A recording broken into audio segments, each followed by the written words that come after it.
Hola chicos, ¿qué tal? Buenos días, buenas tardes. Bueno, no sé en qué momento ustedes verán este video, pero yo lo estoy haciendo en la Semana del Sagrado Corazón. Y aunque no estemos en el colegio y aunque no podamos tener toda la escuela decorada de rojo, lleno de globos, aunque no tengamos el viernes nuestro chocolate y nuestras facturas, el Sagrado Corazón está presente entre nosotros, ¿sí? Con solo llamarlo, con solo decirle Sagrado Corazón de Jesús, en vos confío, Él se hace presente entre nosotros. Y hoy más que nunca, lo necesitamos presente en nuestras casas, en nuestras clases, en nuestras actividades. Así que es una buena oportunidad para pedirle que nos acompañe, porque seguramente lo va a hacer.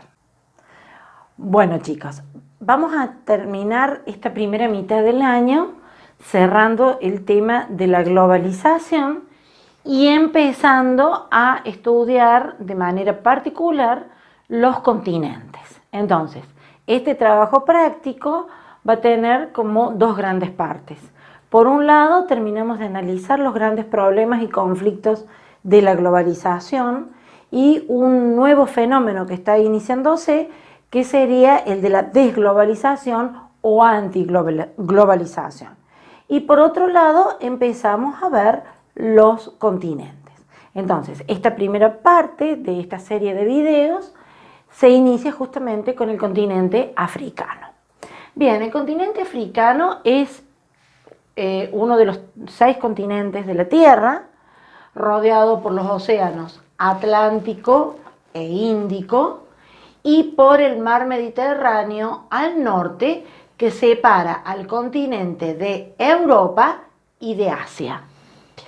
Es el tercer continente en superficie, superado por Asia con 42 millones de kilómetros cuadrados, con 44 millones de kilómetros cuadrados, América con 42 y le sigue África con 30 millones de kilómetros cuadrados.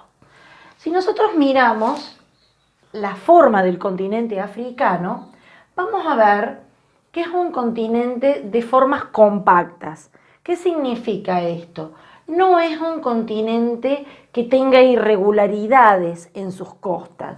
Fíjense, por el norte es bastante regular, por el este tiene esta gran entrada que es el Golfo de Guinea, esto es por el oeste, y por el este tiene esta saliente que se le dice el Cuerno de África y representa una gigantesca península que sería lo que actualmente corresponde a los estados de Etiopía y Somalia. Y finalmente esta entrada del mar, que en realidad es una gran falla tectónica, que es el Mar Rojo y que separa a África de la península arábiga. Y también como parte de la fragmentación que sufrió Pangea y después Gondwana en la era paleozoica, se desprendió esta isla, que es la isla de Madagascar, que está separada de África actualmente, porque en una época esto estaba unido, por el canal de Mozambique. Como vemos entonces, no es un continente que tenga tanta cantidad de penínsulas como por ejemplo el europeo o el asiático, o 3 sectores tan marcados como es el continente americano. Es un continente bastante regular en su forma, bastante simple en su estructura. Vamos a ver ahora un poco de la parte geológica. El continente africano pertenece a las placas más antiguas de la Tierra. Formó parte de Pangea, luego de Gondwana, y actualmente se encuentra en la misma localización, casi en el mismo lugar donde estuvo siempre. Se supone que Pangea debe haber estado más o menos en esta región, luego se fragmenta en 2 partes y en esa segunda parte, que es Gondwana, queda el continente africano casi en la misma posición hasta el día de hoy. Sí podemos decir que de él se desprendió, o sea, del continente africano se desprendió América del Sur, la Antártida, que derivó hacia el sur, la península arábiga, que se separa ligeramente, la península de la India, que se separa mucho, y Australia, que también se aleja bastante. ¿Y por qué sabemos todo esto? Porque todos estos continentes o subcontinentes comparten la misma estructura rocosa del continente africano. ¿Y cómo es esta estructura? Rocas antiguas, de naturaleza cristalina. ¿Qué significa esto? Rocas que ya están formadas desde hace muchos miles de millones de años y han prácticamente terminado su formación. Sí hay algunos volcanes en actividad, lo cual nos indica que alguna actividad tectónica todavía queda en el continente africano. Pero ya vamos a ver cuál es la naturaleza de esta actividad. Esta antigüedad de las rocas que conforman el continente le dan una extraordinaria riqueza mineral. ¿Por qué? Porque todos los minerales importantes o valiosos para la industria son los más antiguos, son los que se formaron en la era precámbrica o paleozoica. Y todos esos, por su historia, los tiene el continente africano. Bien, recién les conté que el Mar Rojo, que separa a África de la península arábiga, es en realidad una falla. Esta falla se continúa por esta línea que yo les voy a marcar con el mapa, y que si ustedes miran detenidamente en un mapa de África, van a ver que es una serie de lagos unidos todos entre sí. Bien, esta gran falla se llama el Gran Rift africano y es una falla tectónica que, si la Tierra tuviera actividad intensa, probablemente provocaría que esta porción de África se terminara separando del resto del continente y quizás se moviera hacia el este, de la misma manera que se separó en su momento Madagascar. En esta línea de lagos, en esta zona del Rif africano, los lagos son muy profundos, al punto tal de que no se les conoce su fondo. El hombre no ha podido investigarlos hasta su máxima profundidad, justamente porque son lagos tectónicos, es decir, depósitos de agua en fallas profundas, angostas, de la que no conocemos su final. Y otra característica, intercalados entre los lagos, en esa misma línea de falla, hay numerosos volcanes, algunos de ellos todavía en actividad. Y estos volcanes justamente muestran la actividad tectónica que hay en ese lugar. Es el único lugar de África que manifiesta alguna inestabilidad geológica. El resto del continente africano es muy simple. Esta parte norte es una gigantesca meseta, la meseta del Sahara, que a su vez tiene como característica principal el gigantesco desierto. ¿Cómo es esta meseta? Bastante plana, con algunas ligeras sierras, como los macizos de Agar, de Tibesti, y acá, en este ángulo, las montañas Atlas. Todas estas montañas no superan los 2000 metros. Para que ustedes se den una idea, son ligeramente más bajas que nuestras sierras de Córdoba, ¿sí? Y todo el norte de África, toda esta región, alterna el desierto de piedra con el desierto de arena. Es decir, lugares gigantescos de piedra de todos los tamaños y otros lugares donde solamente hay arena. Hacia la costa, en este sector, fíjense, nosotros a esta altura tenemos la línea del Ecuador. En esta zona de la costa, las condiciones cambian. Si bien sigue siendo una meseta, tiene un aspecto muy distinto porque, como ya vamos a ver, es una zona de clima cálido.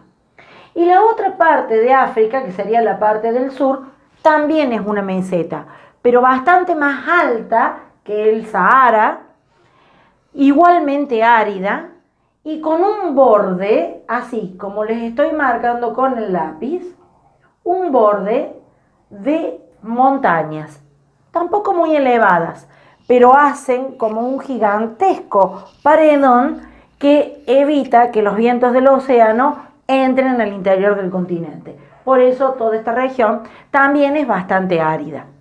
Estos montes se llaman los Drakensberg.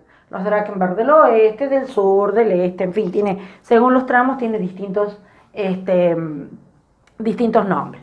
Entonces, la geología de África es muy simple. Mesetas, algunas montañas aisladas, de poca altura, rocas antiguas y minerales, y en general, minerales formadas en épocas geológicas muy antiguas también. Vamos a ver ahora un poquito del clima. Como les decía, el Ecuador atraviesa el continente africano justamente en su mitad. Y aquí tenemos el trópico de Cáncer y aquí tenemos el trópico de Capricornio. O sea que la gran mayoría del continente americano queda enmarcada por los trópicos. Esto nos indica que la totalidad del continente tiene climas cálidos, ¿sí? Climas cálidos, muy húmedos en la parte central, en donde las lluvias son muy abundantes porque los vientos pueden entrar libremente del océano, y climas muy cálidos y muy áridos en el extremo norte y en el extremo sur. Acá, como les decía, tenemos el gran desierto del Sahara y acá tenemos el gran desierto del Kalahari. Estos desiertos indican que si bien el clima es cálido, la falta de precipitaciones los convierte en una zona sumamente árida.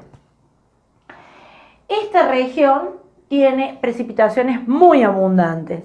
Fíjense, acá en Camerún se ha registrado el lugar donde más llueve en el mundo, 10.000 milímetros anuales en el monte Cherrapunji, ¿sí? Entonces, tenemos este gran contraste entre áreas sumamente secas y áreas muy húmedas. Entre esta región de clima cálido, ecuatorial y húmedo, y estas dos regiones, la árida del Sahara y la árida y semiárida del extremo sur de África, existen dos áreas de transición que estarían ubicadas aproximadamente a los 10 grados norte y a los 10 grados sur, que son la famosa sabana africana. Este es un lugar bastante plano, bastante llano, en donde abundan los pastos. Estos pastos dan alimento a una gran variedad de herbívoros, que a su vez dan alimento a una gran cantidad de carnívoros. Entonces, es el área en donde viven los grandes animales del África: elefantes, jirafas, rinocerontes, leones, variedades de ñus, de gacelas, de impalas. Todos los grandes animales viven en esta región. A veces es un mito decir que el león es el rey de la selva, porque en realidad el león no vive en la selva, sino que vive en la sabana africana. Esta es una región, lamentablemente, muy afectada por la civilización. Primero por los cazadores furtivos que buscan piezas de caza extraordinarias como un león o un rinoceronte o una jirafa y depredan sin piedad, o bien son áreas que se han ido destinando a los campos de cultivo y así han ido desplazando a las grandes manadas de estos animales. Bien, en cuanto al este de África, a esta región que llamamos el Rif, y donde explicamos que hay algunos volcanes y algunas montañas elevadas, es una zona de fricción entre la Gran Placa y este fragmento. En ese lugar hay actividad volcánica, hay actividad sísmica y algunos montes elevados. La mayor altura del continente africano es el monte Kilimanjaro y luego le sigue el monte Kenia. Estos montes tienen la particularidad de tener nieves permanentes en sus cumbres, en su cima, que es una cosa muy extraña en el África porque la identificamos siempre con un continente sumamente caluroso. Pero a una cierta altura, pasados los 5.000 metros, 4.500, 5.000 metros, las nieves perduran durante todo el año y los convierten en verdaderos nevados dentro del paisaje verde y cálido de todo el continente africano. Vamos a hablar un poquito de la hidrología. Si bien casi el 70% del continente africano es árido o semiárido, tiene la característica de los gigantes hidrológicos.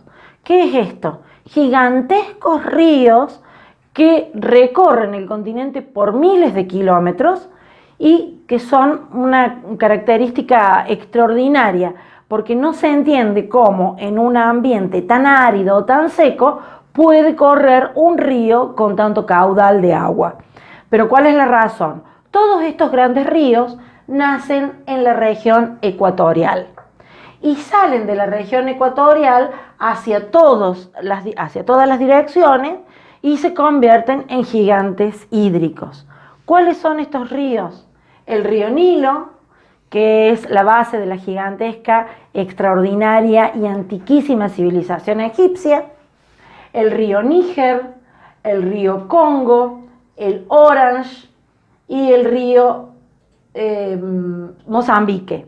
Todos estos grandes ríos son muy grandes, mucho más grandes, por ejemplo, o al tamaño, pero más largos todavía, de nuestro gran río Paraná.